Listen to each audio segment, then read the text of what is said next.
Amigos, las más recientes estadísticas en Puerto Rico dicen que la causa más frecuente de enfermedades entre la población son precisamente las condiciones cardiovasculares.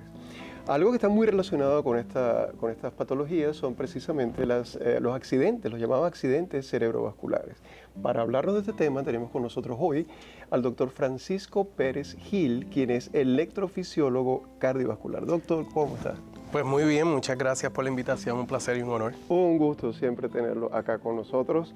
Y bueno, doctor, esa es la realidad, la primera causa. Esa es la primera causa de muerte, sí, es correcto.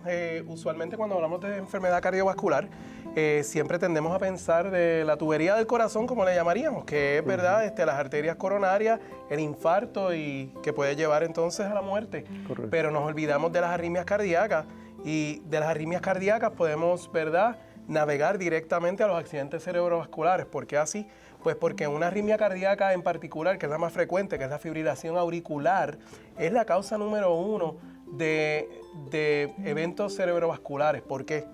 En la fibrilación auricular, el paciente pierde la contracción de la parte de arriba del corazón, conocido como el atrio o la aurícula, forma coágulos y esos coágulos tienden a navegar por los ductos sanguíneos hacia el cerebro, y ahí es que ocurre entonces el accidente cerebrovascular. ¿Estos coágulos son de sangre, de grasa, de cualquier? Son coagulitos de sangre. Son coagulitos de sangre que se forman a causa del pobre movimiento sanguíneo dentro del corazón en esta condición.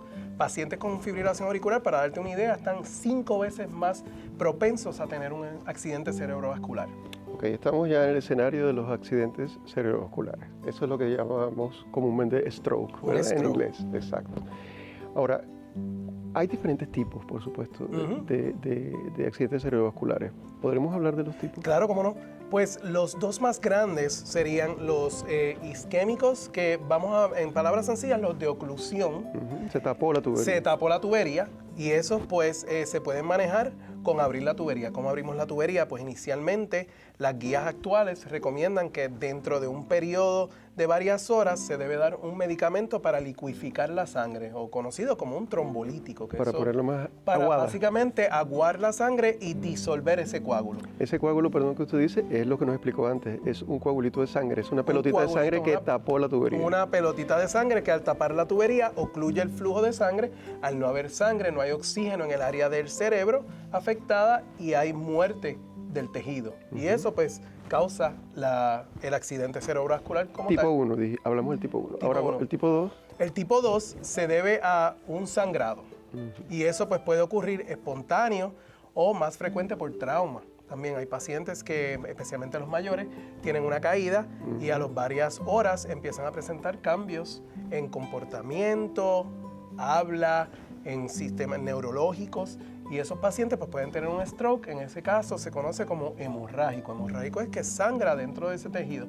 Ya eso es un poco más difícil de manejar, ya que eso requiere una hospitalización y ya un manejo muchas veces, sino de observación quirúrgica. Quirúrgico inclusive, correcto.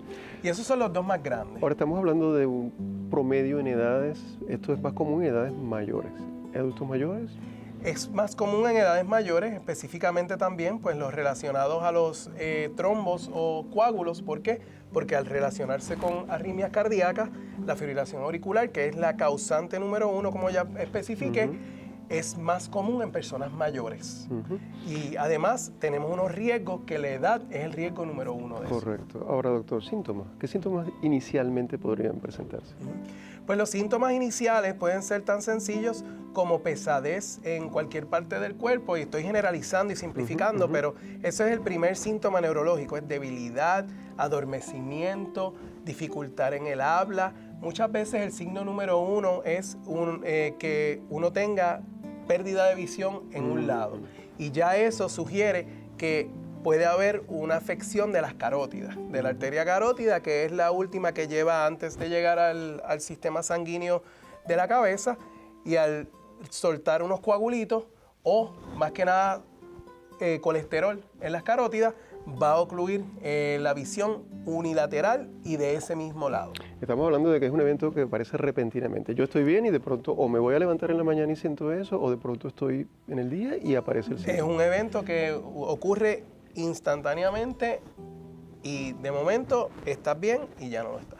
Ahora, doctora, he oído en algunas ocasiones de pacientes que dicen, siento esto y de pronto, mira, me llevaron al hospital, estuve muy asustado y de repente me recuperé. Y eso existe, y eso se llama entonces ya un evento transitorio. O conocido como un TIA. Y eso verdaderamente es que hubo sí un coágulo o un evento, un insulto a este sistema circulatorio que resuelve. Ese coágulo, el mismo cuerpo dentro de su sistema de protección va a disolver el coágulo. Además, cuando llegas al hospital, muchas veces inicialmente te dan medicamentos como aspirina, como antiplaquetarios más potentes que tienden a disolver ese coágulo y puedes recobrar. Me gustaría destacar ahí, doctor, que como en otros eventos que tienen que ver con el sistema neurológico, la rapidez con la que se actúe después de la aparición de los primeros síntomas es importante. Sí, es bien importante. No podemos dejarlo. No, tiene que ir inmediatamente. Correcto. Y si se identifica inmediatamente, se le puede dar medicamentos como los que ya describí para disolver el coágulo y recobrar función. Exactamente. Doctor, se nos fue el tiempo, qué rápido, ¿ah? Eso es así cuando eso significa, es cierto, eso significa que lo tenemos que invitar nuevamente para darle un poco de continuidad sobre todo lo del tratamiento, doctor, porque es importante que hablemos del tratamiento sobre esto. Con mucho gusto. Doctor Francisco Pérez Gil, electrofisiólogo, muchísimas gracias por haber estado con nosotros. Pues muchas gracias. Amigos, continuamos con mucho más de Tu Salud Informa.